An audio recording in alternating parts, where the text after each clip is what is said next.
שלום לכולם, מה שלומכם? אוקיי. בסדר גמור. למי שלא מכיר, שמי רונן שמואלי, אני ראש מסלול הג'אז אינסטיטוט פה בבית ספר רימון. ברשותכם, אני אעבור לאנגלית עוד שנייה כדי להיות מנומס, אבל לפני זה אני אגיד שיש לנו גם הופעה מדהימה הערב, גם של תלמידים נהדרים מהמסלול שלנו וגם של בוגרים וסגל. אתם ממש מוזמנים להישאר איתנו עד הסוף. עכשיו אני אעבור לאנגלית. It's pure pleasure to host some amazing, brilliant musicians every time that the Berklee team comes to Israel. It has been a tradition to make this week more than just auditions, rather than like a pure sharing of knowledge and wisdom. We have Mr. Damian Brecken over there, Director of Admissions. And Steve, Mike, and Amanda, thank you for coming. One way from Riga. And the gentleman to my left, when I was at Berklee, one of my first memories was that everybody was talking about him, and once I came to his office and he helped me to get some courses that I really, really wanted, and then I heard him playing with Gary Burton, and I heard him, oh sorry, that's me.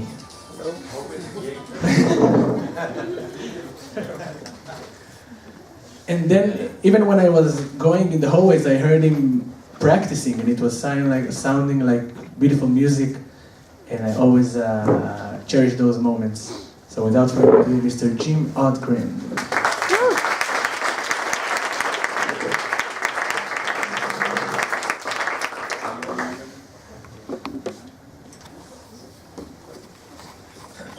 יש לנו שינוי קטן בתוכנית הזה, ואנחנו נתחיל קודם כל בקטע עם ההרכב. אני רוצה להציג לכם חבר'ה מדהימים שיעלו לנגן איתנו.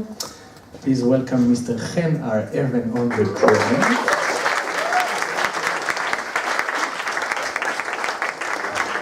דניאל אשכנזי on the bass.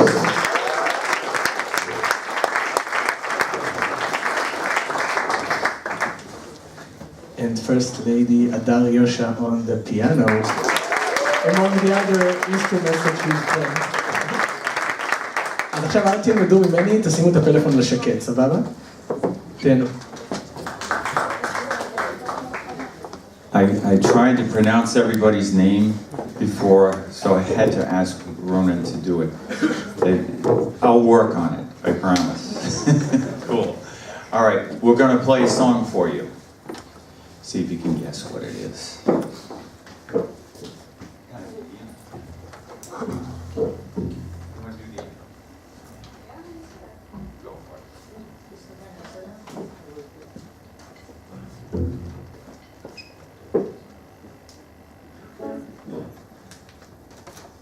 Oh, you want to go right on it? You know it?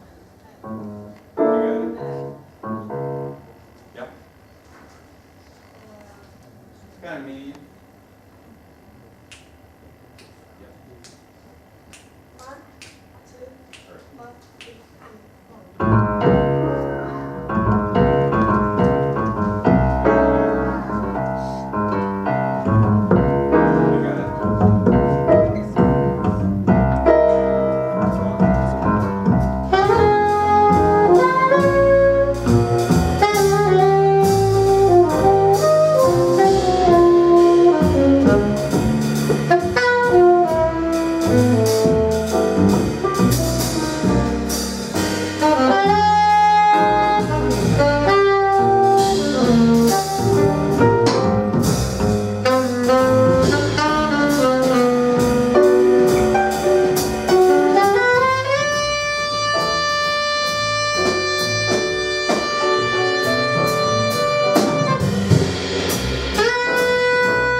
We have a great rhythm section here in Tel Aviv.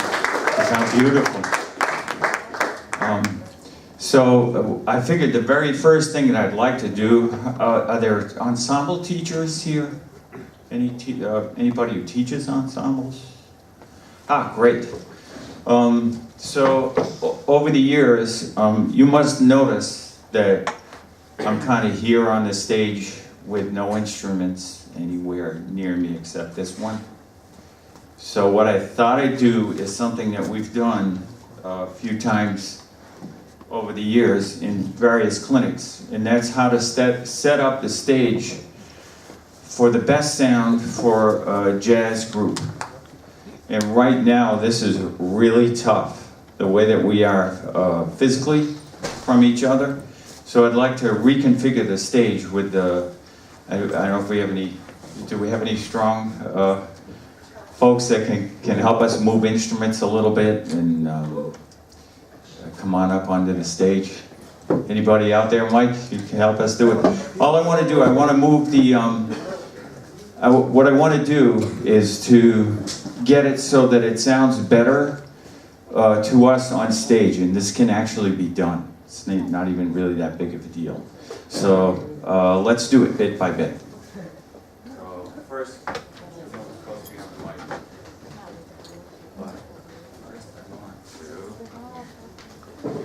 so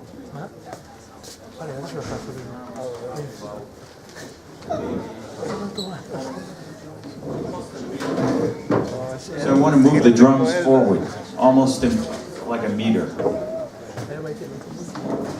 Anybody know why I would want to do that? Why would I want to move the drums up?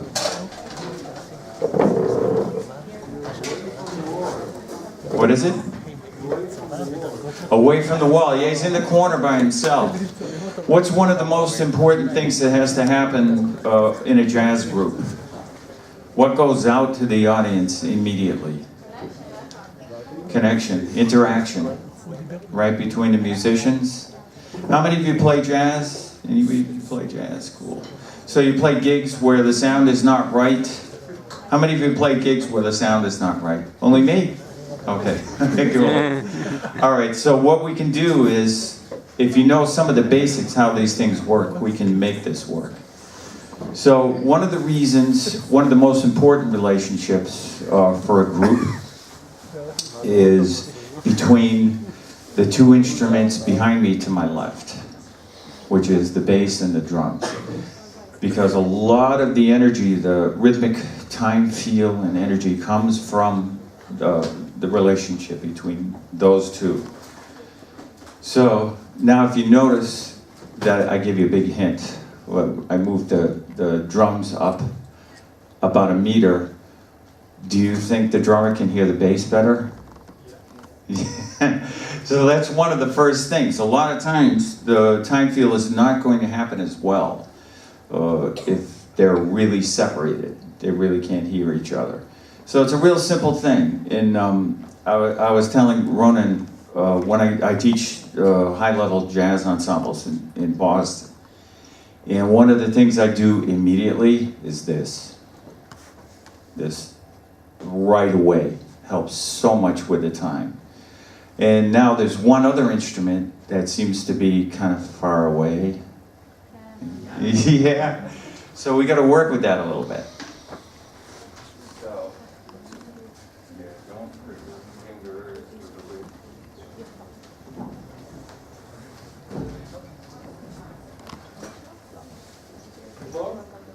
Yeah, a little more.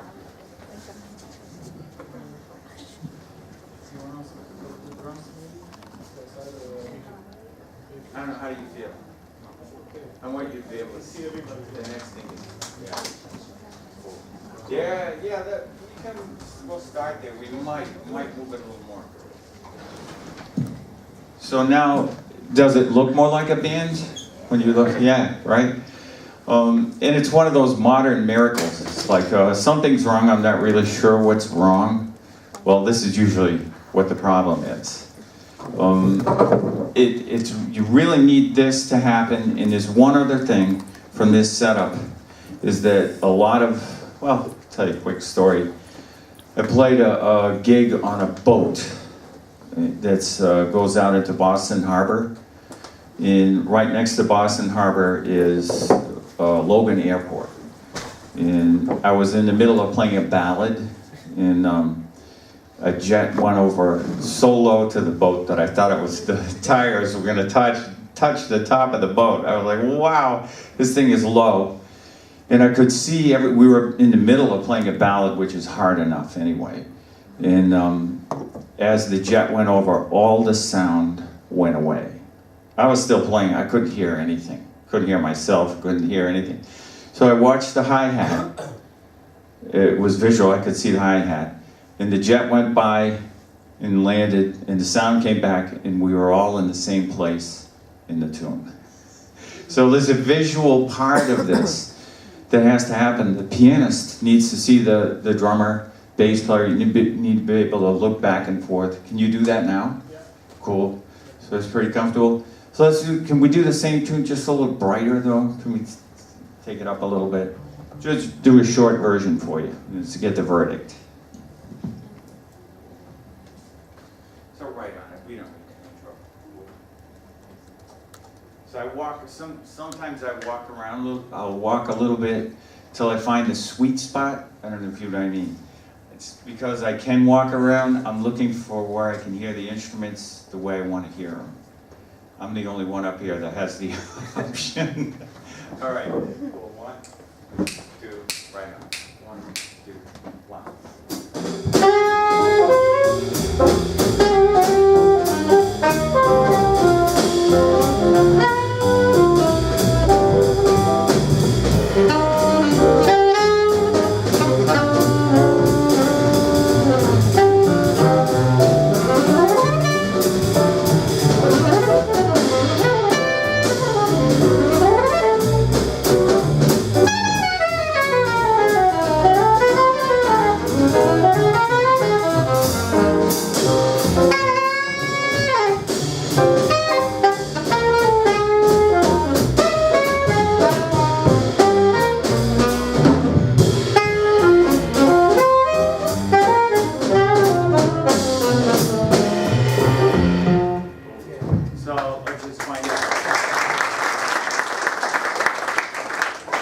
So it's a whole different experience for me.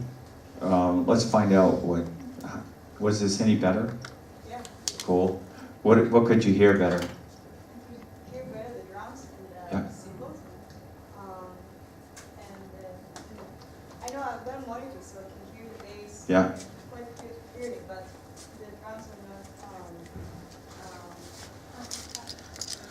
not Right. Yeah. So Right. Were you able to play better because you could interact? Cool. Bass. Press. Yeah. And The sound was not all that different for me, but see, now this is where I drive people nuts, but this is where I would go like, okay, that should be between where it is and where your cymbal bag is, ideally. And I would do that. I would actually stop and say, okay, let's do that. So, you want to do that?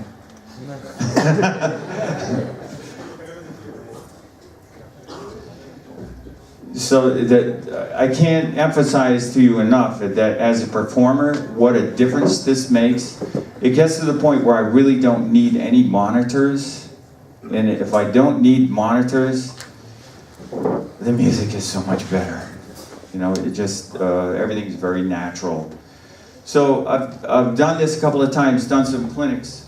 How many of you think about stage setup when you go in? Think in these terms? Cool. You got to think about it more. It makes a huge difference. What I'd like to do now, well, let's see. If you still can't, you know what's angled. you can hear the, This is what it's like in Boston. I'm sorry. I really got to have this right, man. So you know what? I want you to be able to hear it, but I want you to be able to hear it. So can you angle it more so that goes more out? Yeah. You put it back here. Yeah, almost, yeah, another foot towards your cymbal bag. You don't blow anything up, yeah. And you stop, yeah. And then just, no, the other way. Yeah. Yeah, we're getting there now. Cool, all right. So, yeah, let me hear you guys do it like a blues. Just do a chorus of blues. Just the trio. I just want to see till we get it right. Till what key, yeah? Yeah. This time you can just play. You can play solo. Blues. 1, 2, 1,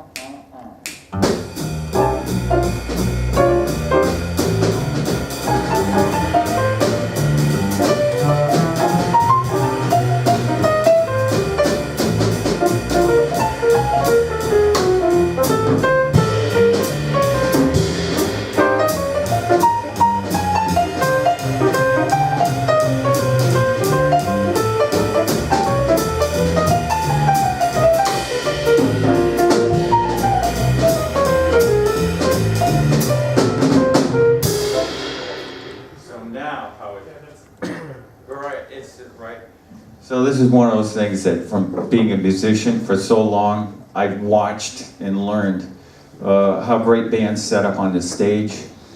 And it's so much more fun to play when it's like this. And it just takes a little bit of like, okay, what do I have to do? There's real logic behind it. Do you think about this at all? A little bit, yeah. It's really important. It's a real basic first step. Rehearsals, too, same thing. Cool. So now I know we have some tremendous jazz soloists out there in the audience. And I wondered who might like to come up and play with this rhythm section. Anybody interested? Yeah, all right, cool.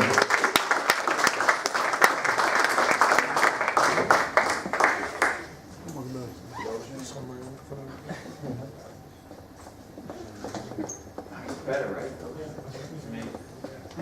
It's just moving the instruments. So your name is? Soul. Big hand for Soul. It's going to plug in. So while he's doing that, oh, thanks, Mike. While he's doing that, we'll talk about the acoustic bass. A lot of times when we play in a room, really maybe about 1/3 this size, if we do it right, we can use the acoustic bass unamplified. So there's some really cool things you probably already know. Where do you go? You go somewhere in the room. Maybe like close to the corner, maybe. The corner. It's amazing. So this is something that bass players know. So it'll go, the sound in the corner of a room is really good. It's a whole different experience. So a lot of times I'll play with another teacher, David Santoros, great upright bass player. And he'll go around the room. He's a big guy too with a big bass. So it's like, wow, where's he going? And he'll go into the corner and look for this place. And when he gets there, the sound just goes boom. You know, he's got a big sound anyway. And there's this really cool thing about the bass, the relationship between the bass and the drums. Well, you got a sound? Yeah, cool. I'll be short. The bass, can you just play a quick walk line on a blues, just you. Yeah.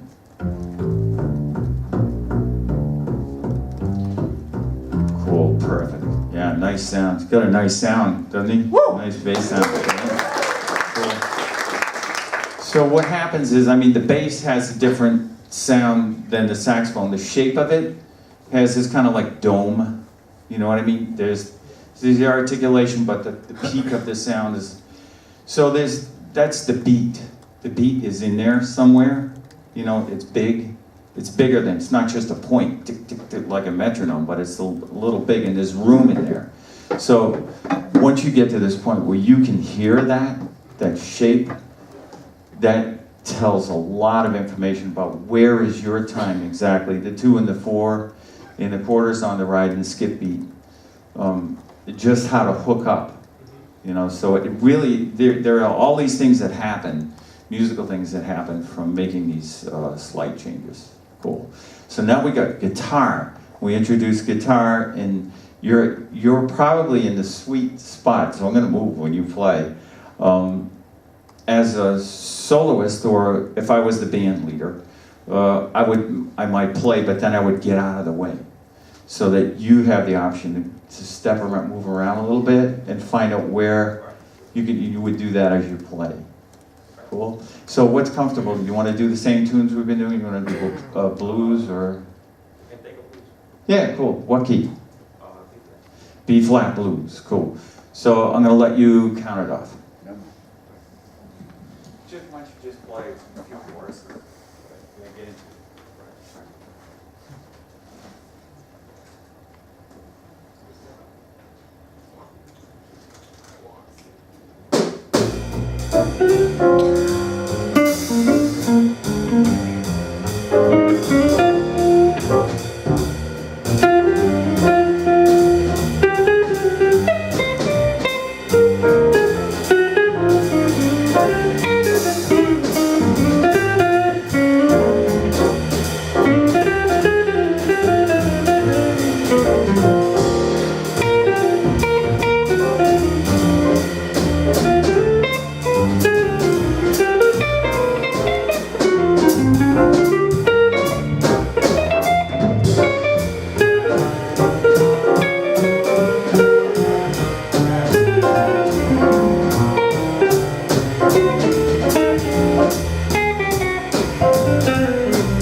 So I just want to find out, like, it was kind of fun to be in the middle of all the instruments. Do you often set your instruments up like this? Yeah. You do. So you did pretty much the same thing with the bass and the comfortable. Yeah, cool. That's the idea. Yeah, so it enables you to play so much better. Cool. So let's see. You ready? You want to do an exercise for time? Cool. We talked a little bit about one of the things I work with when I do ensembles in Boston is to get the time field hooked up, so that it's one of the first things when you go to. Let's use the thing like, how many of you go to outdoor jazz festivals? Outdoor jazz festivals, cool. So as you approach the sound stage, you can hear the music before you get in. What's one of the first musical elements that you hear as you approach a jazz festival? Bass. The bass, yeah, it's always cranking, right? Yeah, I know, the bass is loud, boom, boom. But there's another musical element that's in there too, a real basic one. Rhythm, number one, time. So I always thought that, you know, I could get away with playing some wrong notes, but if I have bad time, things are not going to go well. You know, as a soloist, not good. So we have to hook up. That's first and foremost why I took the time to reset the instruments so that we could do that. Cut to when I was a kid, young, I got the chance to play trio with Steve Swallow, bass player, and Adam Nussbaum, drummer. So I went out to Adam's house and played. And those guys were, they were older than me. You know how it is being a younger musician. And they decided they were going to mess with me. So we did rhythm changes. And what they would do, because they were so hooked up and they had played so many gigs, is that as a joke, they would play accelerandos and retardandos. So they could play dead center time if they wanted, but they just showed each other. So they would play doom, doom, doom, doom, doom, do, do, do, do, do, do, do, do, do, do, do, do. I'm like, oh, come on, man. And they wouldn't miss a beat, stayed with the form of the song. It was like, are you kidding me? So I suddenly realized, oh, that's how they play dead center time, so swinging, so killing, is because they're aware of each other. They're like totally hooked up, listening to each other, and they interact and see each other's beat, and they play according to that. So I came up with this similar exercise that I do in the ensembles, and it's challenging. Do you improvise on rhythm changes? Yes. Excellent. So B flat, okay? So, you know what I do. So, I'll explain it. So we're gonna have a guitar solo on rhythm changes. What we're gonna do is we're gonna first we'll play a chorus medium. So we're dead center time, straight ahead, medium tempo. 2. So guitar solo. 1, 2, 1, 2, and 1.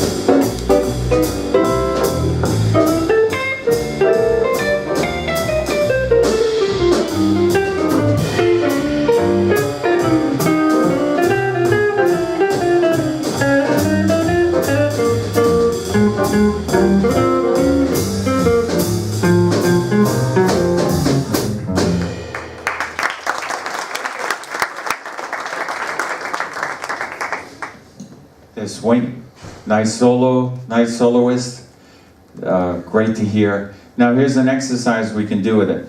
You can tell like I can't leave it alone. You saw me move the cymbal stand and the bass. And is it better? It's better, but I think it's a bit... Too much? No, but now that I hear the bass better, Yeah. it's Yeah, there's Can you tweak it? Can you? no, I pushed down all the basses and all the low mids, and it has like a really strong sub. Mike, can you help? So maybe it was better off where it was.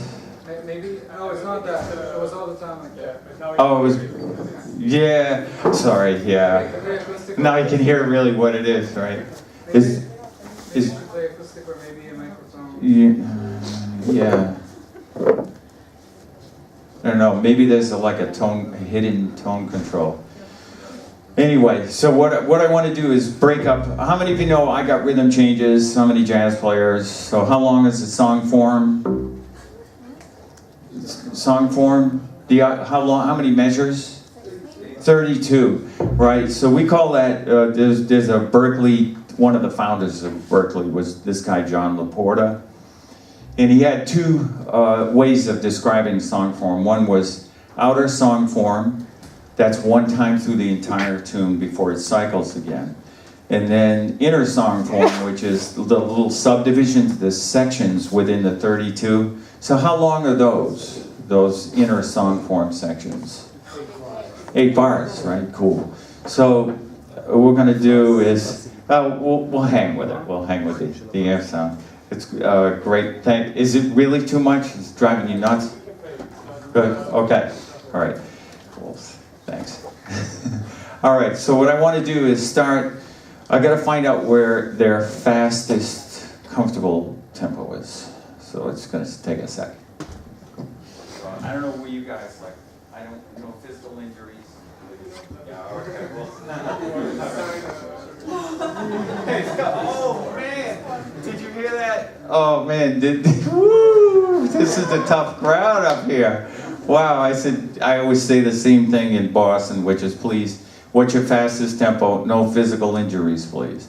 And he says, do you want to sign a form?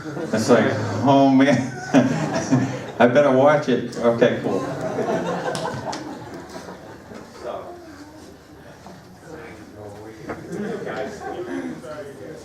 You tell me what's This is good. kind of Seriously? Do Don't you- tell do me you that. want me- you want me Yeah, to which start? you're comfortable faster. I don't know. Well, just explore it. Just play. Yeah, just play some fast. No, let Ah, him. just- Yeah, show me.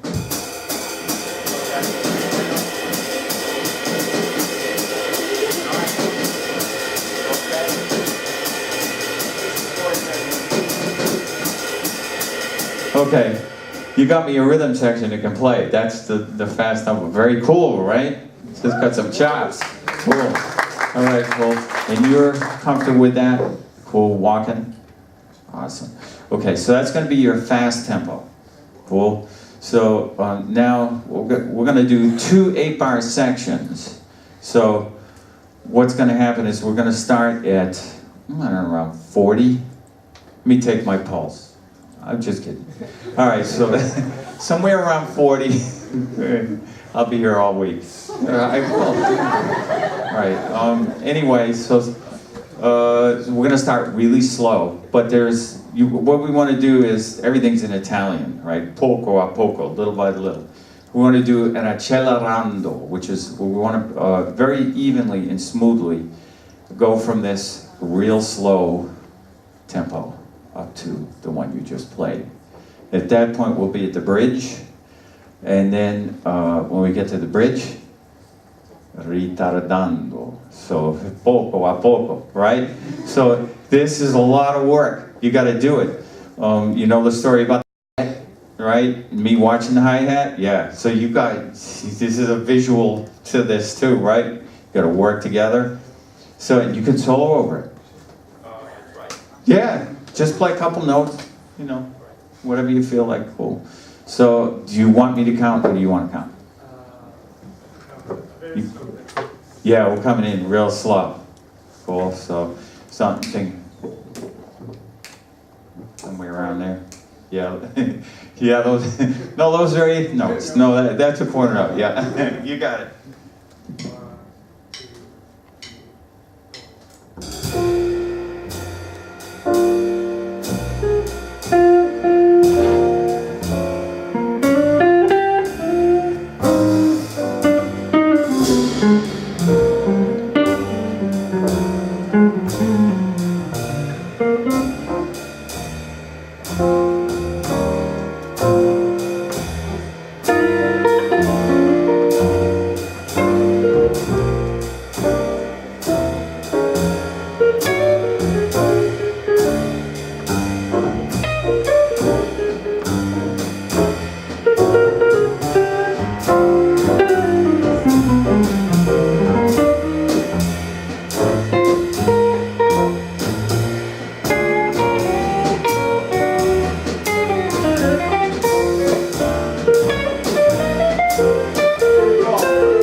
1,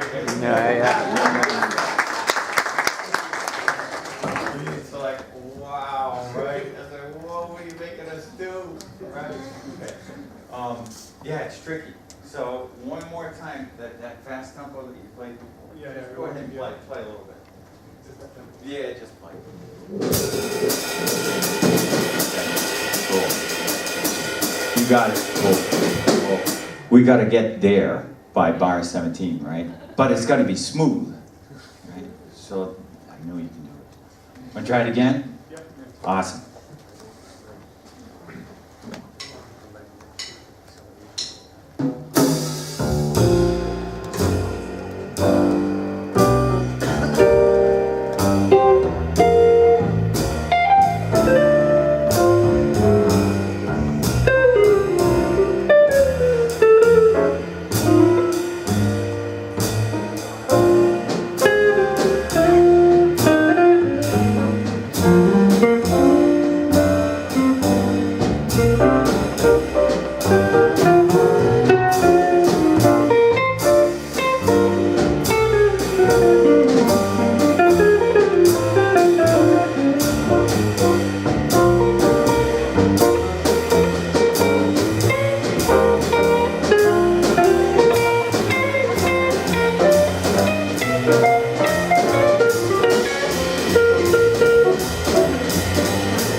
you're the audience. Can you see what's going on between the drums and the bass? Yep. Yeah, you can see the drum was kind of looking over. You were looking kind of, I was over there, and you were looking kind of at the floor in the corner. And you were keeping kind of a steady, yeah, oh yeah, I'm watching. and you were keeping kind of a steady time for the first take, nice kind of a shuffled groove, and it was like all these things realized, uh-oh, I'm supposed to be speeding up. Maybe I better look at the bass player. And the bass player says, look at me, please, right? And now the pianist is like, what are you guys doing over there? And you were happy because it never really got all the way up to that tempo, right? All right, so it definitely got better when you looked at each other and helped each other out. So now I know you have like a strategy. You're gonna get there on bar 17, right? Wanna try it again? You want him to try it again? Yeah. Woo! Let's start slower. Yeah. If we go any slower, we'll go backwards.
So can you hear the progress? Yeah. And you can see it too. You see they're starting to interact more, work with each other. So that's one of the first things as improvisers, that's the music has to interact here. And as an audience, that interaction that makes the, you can help me out with this one. The sum is greater than the individual parts. So there's another way to say it that's better than that. Amanda, what is it? Yeah, right, cool. Anyway, so this collective effort is what goes out to you, the audience, and you can feel it, you can feel the interaction in the participation. Now what's really cool is check out like a medium up tempo steady with this quartet behind you, right? So just one chorus, a solo, medium, no change in tempo, cool? One, guitar solo. 1, 2, 1, 2, 3, 4.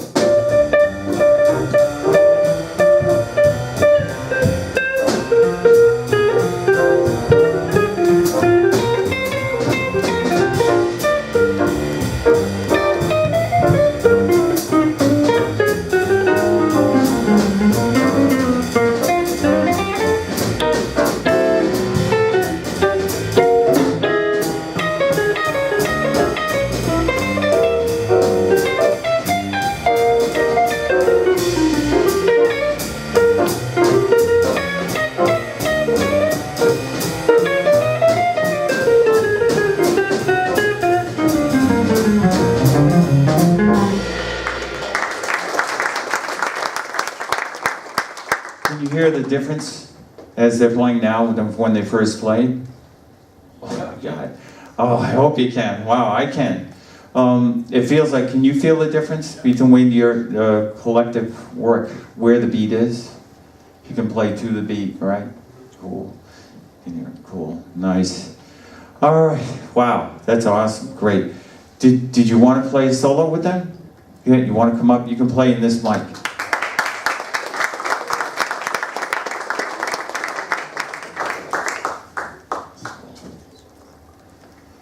So if you can help me out when you get up to the microphone, if you can say your name, please.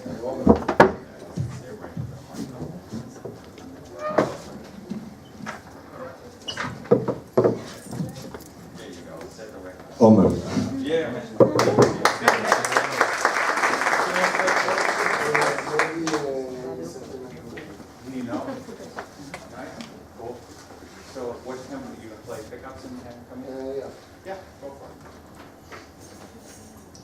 מרגש מאוד מול 200 אוזניים.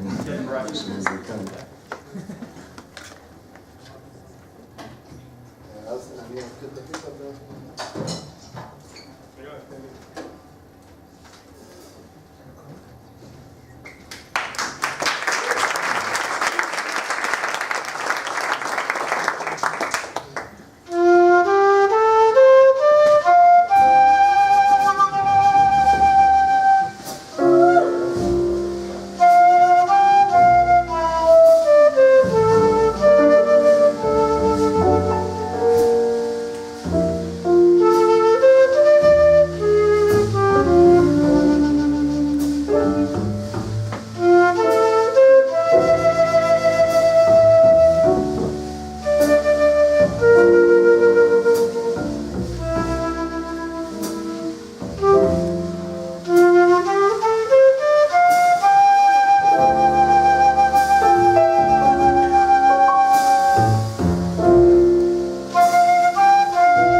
beautiful flute sound.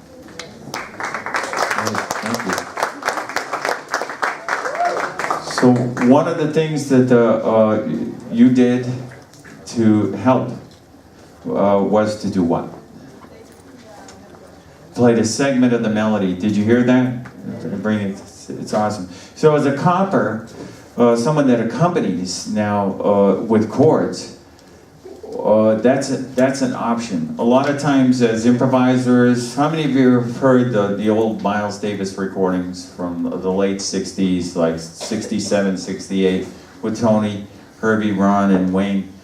They would take tunes like To the Outer Limits, where it was dangerous, like really, where are we? You know, like they would take chances with improvisation, their lines, the things, the beats that they were playing, but they were still playing a song, but it was very tenuous. You know, it was like, oh, wow, this is dangerous, uncharted territory. And Miles would play one note, and the whole band would come back together. Because he was brilliant, Miles, as a band leader. He knew exactly what to play. So these are things you need to be able to do as a copper. And I thought it'd be kind of interesting. I might have to fish around a little bit to look for the exact segment of it. But one of the things that, how many of you were at Marek's presentation? Was excellent for the Berklee folks coming in? No? Cool, all right, one or two. One of the facets of what Berklee does is this online education thing. And one of the courses I'm teaching is a good friend of mine, a vibes player, Gary Burton, has retired. So he sort of donated his course to me. It's all still videos of Gary talking and teaching and playing. It's me teaching it. So I had to get down, I had to work with him to learn how to teach it. And I've been doing it, this is my second semester of it, it's great. So there's this segment here about comping. That's, how many of you play comping instruments? So guitar, piano, anything. Actually, they're all comping. This is too. This is a drum set, this is a bass. This is, you know, I'm as responsible for all those things as any of the other instruments. But I thought it might be kind of cool to digress for a second and take a look at, inside look at this course, particularly with this topic of comping. You into it? Want to check it out? Cool. Give me a second to boot it up. I love this high-tech stuff, like with it. It's so cool. I'm old-fashioned, you know, I don't know about all this stuff. Let's see if I can, there's Gary. So,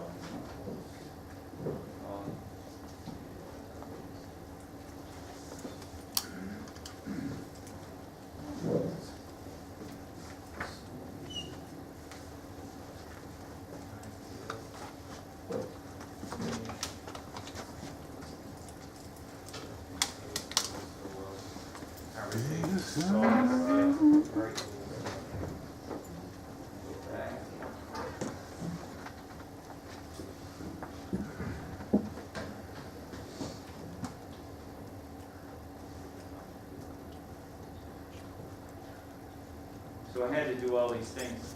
Part of the course is to comp for Gary's solo, which playing in his band I never had to do.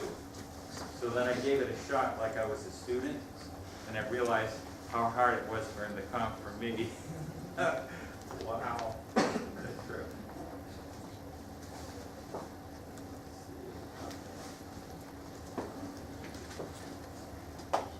Here we go.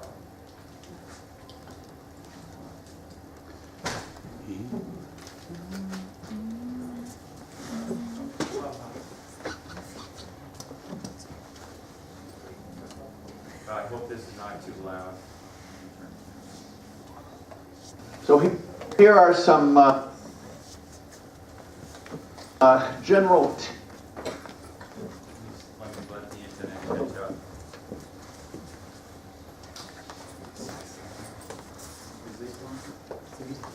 Cool, thanks. Yeah, I'm just seeing if the internet's going to catch up here. tips for comping that you should keep in mind. If there are it's struggling.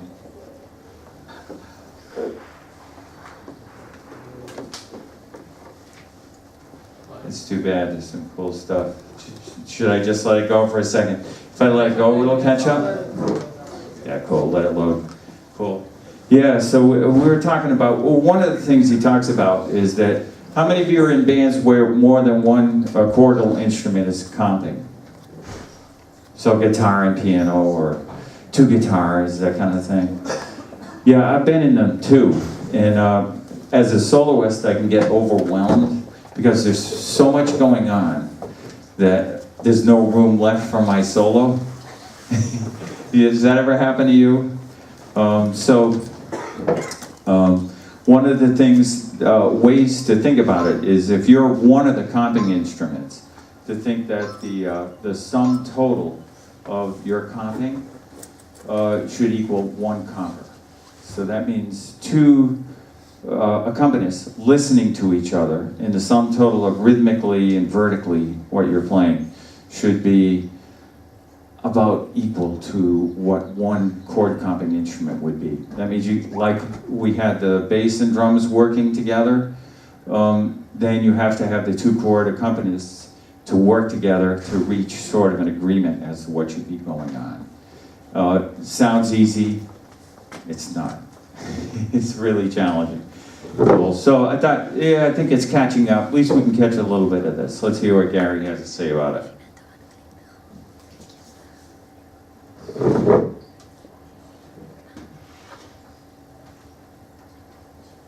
the obvious guidelines in a harmonic progression. I'll often bring that out in my comping.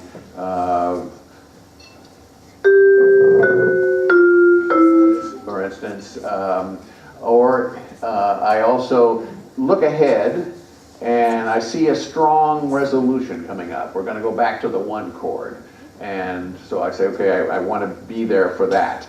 And I pause for a bar or so, drop out, and then I come back in and make the 5-1 leading into the that strong one chord again. It's not necessary, in fact, usually not even recommended, to try to play every harmony in the song, particularly a song that has a fairly active harmonic flow to it. Unless you're the only musician and you're playing unaccompanied, there are other people who are also going to be playing these chords, the bass player, and maybe another comping instrument as well, and the soloist, of course, is outlining the chords in his solo line as well. So don't feel that you have to work in every harmony. Sometimes when we practice comping, our instinct is to make sure we've played every chord so that we caught up. I'll give it a rest for you. Harmony sequence feels complete, but when sorry about that. Anyway, we're there was actually in a band, some good information that now he's competing with me. And speaking of busy, No, it's out there in virtual reality somewhere. Cool. All right, we'll give Gary a rest. Cool. Yeah, you get it. So what happens a lot of times is chord compers, you think you need to play every chord, and it doesn't leave a lot of room. So just to sum it up, what Gary goes into from a comper's point of view, and this is pretty much for everybody, is that he gets into this zone, mental zone, where he's picturing that he's actually playing the solo instrument.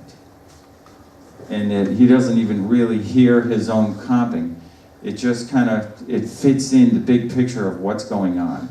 So he's really paying so much attention to the soloist that he's picturing playing that instrument. It's another level because he's played for so many years he can actually do this. But it came a lot from him working with Stan Getz and going through all these, Stan Getz? Yeah. He worked for him for years, was one of his first gigs, and that Stan, I mean, he's so candid in this course, it's a riot. He says, Well, you know, when I first started, I thought I was comping correctly, and Stan would be a quartet like this, you know. Stan would be playing the tenor, and he'd be playing a solo, and I'd be comping for him, and he'd give me these looks like, you know, what are you doing? And then finally he said he would go, lay out, lay out. So it's like, oh God, I gotta work on this. I gotta learn how to do this. So he adopted this point of view. And it's tricky. I mean, you really have to zero in on what the soloist is doing. One way that you can do it, and this is for the drums too, one of the ways you can do it is, I'm gonna switch microphones. Cool. Let me get over here. I know they're recording it, so I want to get on the mic and help them out. Cool. Yeah. All right. This is easier. So one of the ways you can do it is to think of that every time we play in phrases. When improvisers play, they play in phrases, and they begin a phrase and end a phrase. And one of the things that you can do, if you're hearing the progress of a solo, primarily this would be drums and piano, is to help the soloist to set up the next phrase that the soloist is going to play. Now, so one of the things that, how many improvisers out there? Cool, yes, a lot. Cool. So do you like it when you play something and then the chord accompanist plays an echo of what you just played? No. I can't do it. I need you to play something that's a contrast.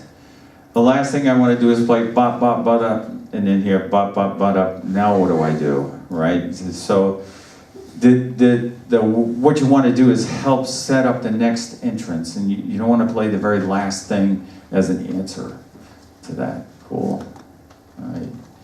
One of the other things you can do is, as a chord comper, is to play the chord either as an eighth note anticipation of where the chord occurs, or a downbeat. So downbeats have to swing just as hard as upbeats. Everyone thinks playing a downbeat is corny. Do you ever hear Miles play a downbeat? It's unbelievable. Swings so hard. So you have to be able to swing downbeats and upbeats just as hard. Same deal, right? You know, same deal. It's got to come from that.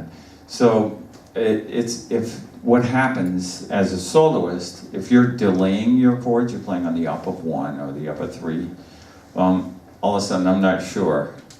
Uh-oh, am I off by an eighth note? You know, so the soloist needs some help too. So it's just I figured today would be kind of cool to do like an ensemble, kind of like a jazz ensemble thing, and just talk about the experience from the inside out. I don't know if is you gaining any insights into this, how we do this stuff?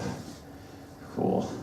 All right, so now, you need to be able to generate time feel, regardless of the instrument you play. So one of the things we can do is to play unaccompanied for 8 bars and have the rhythm section come in together to join you on the 9th bar. So let's try that. Same tune we started with, all the things. Pockets. Yeah.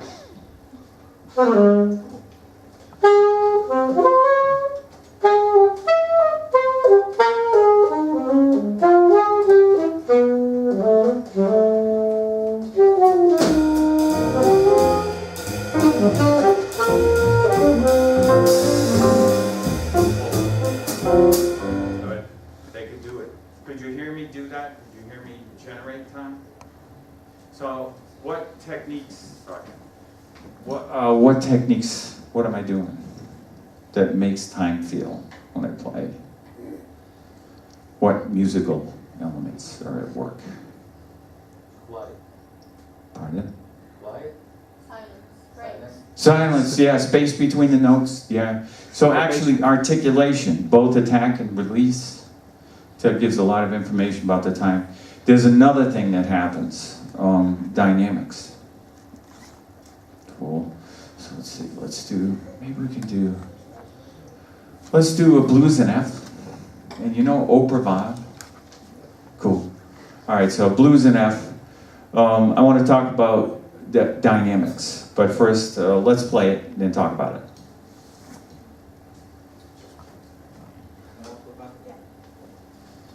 So sing down.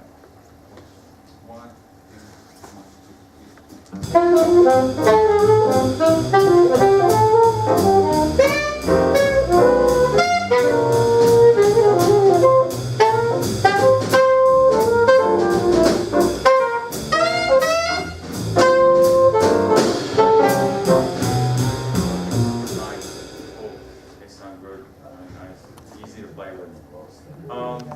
So cool. Now let me do that same melody without that.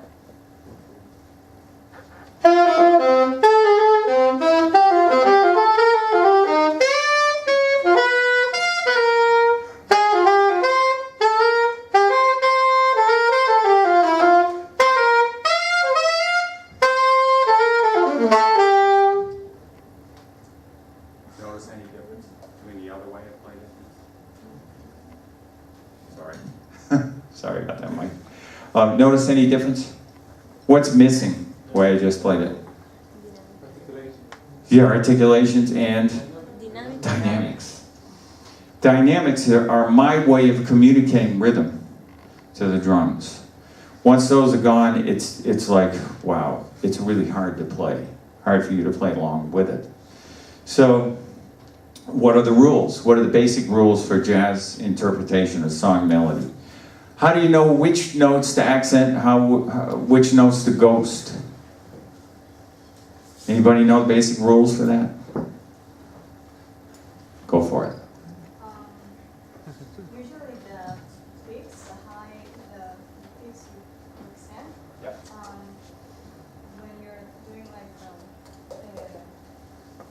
threads or something between 8 notes, you tend to play them down, or quite goes the lower notes.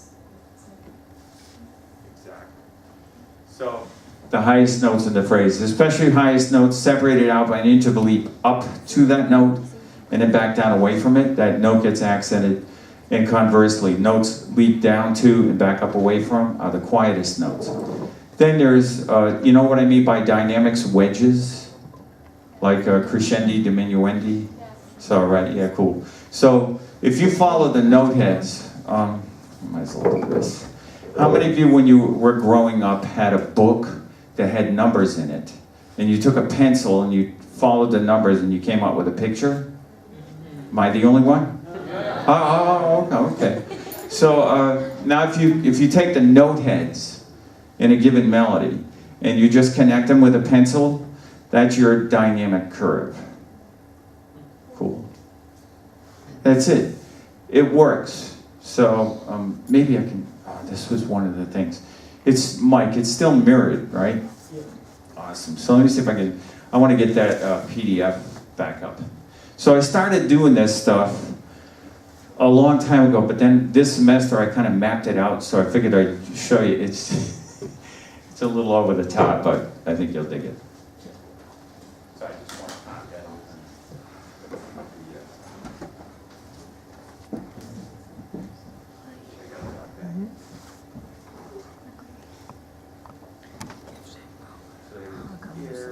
Thank you, Gary.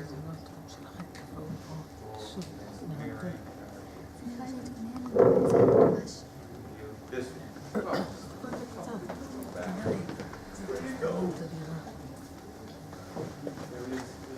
Can I make it big again? You were good at that. You did it somehow. So I came up with this. I don't even know if it's like, I keep asking students if they've seen anything like this, and nobody's seen it, so I think it may be one of those eccentric kind of things. But what I did is took yeah, that's perfect. Thanks so much. Yeah, man. Right. So what I did is bass flex. But what I did is take a basic bebop lick. Can you read that? With that information? No, without, just play the pitches. Yeah? Yeah.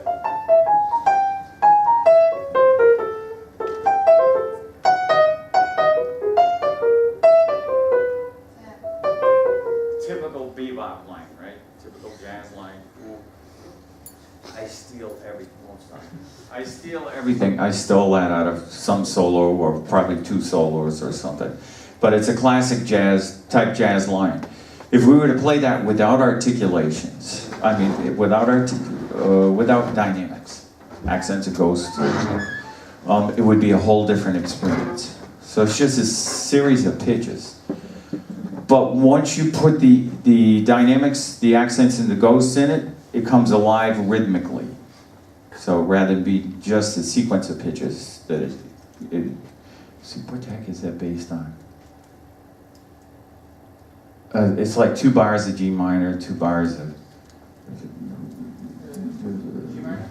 No, you know what? Do a bar of G minor 7, bar of C7, bar of F major 7. Just thinking, I might get you to transpose it, because I feel like reading it. So play B flat minor 7, E flat 7, A flat major 7 for me. Well, again, B flat. Bar of E flat minor 2, 5, 1, and A flat. Okay. Because I don't feel like transposing it. It's too many notes. Too lazy. Okay. I would play it without.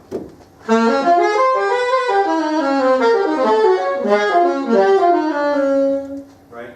No, nothing to it, right? Why?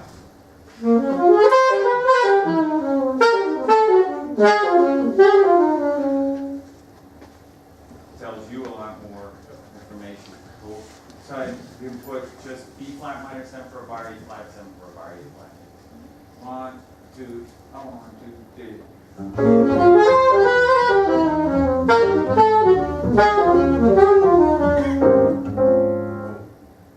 Right? All right. So it might be different than that. Matthew, what do you think? B flat, E flat, Yeah. C, F. Yeah, try that. Yeah. C minor F? Half diminished maybe? Yeah, like a 2, 5, a 2. So can you play us? Yeah. Cool. So what? Yeah, that might work better. So bar of B flat, Yeah? minor 7, bar of E flat, 7, bar of C minor 7, bar of F 7. Right. It's not going to work with B flat though, is it? It's not going to work in the last bar. Anyway, let me play it with you.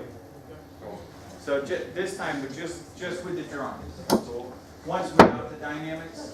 1, 2, 1, 2, 3.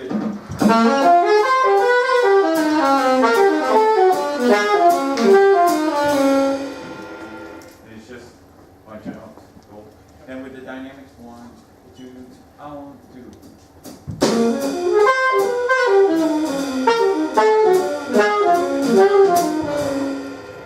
Easier. Yeah. So as soloists, it's one thing to play the written lines and the bebop song melodies this way, but as a soloist, you're supposed to do this too, because we need to work with the drums. So that's the reason where the sort of jazz dynamics and articulations and accents and ghost notes come from. And that's how they work as a soloist to generate time feeling. One of the other things you can do is vary your content. How many notes you play at a time, getting it down to a little bit more character. Yeah. All right, any questions? We're at the point now where it's, anybody have any questions about what we talked about so far? How many of you play improvise? Again, show of hands. So, next time you play a solo, if you can bring these musical elements to bear in your solo lines, I want you to notice how your band responds to your solo.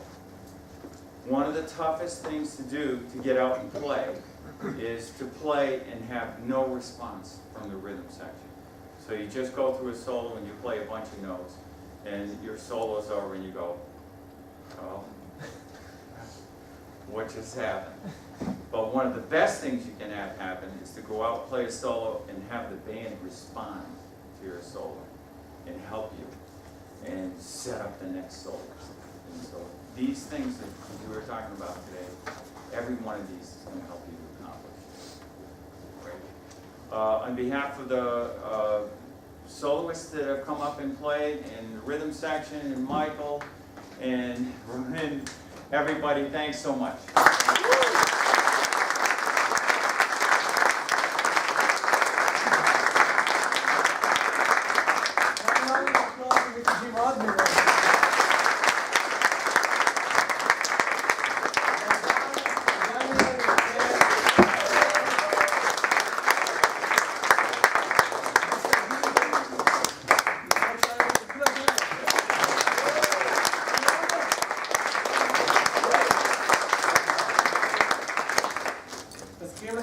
וחצי פתיחת דתות של המופע הכי טוב ששמעתם.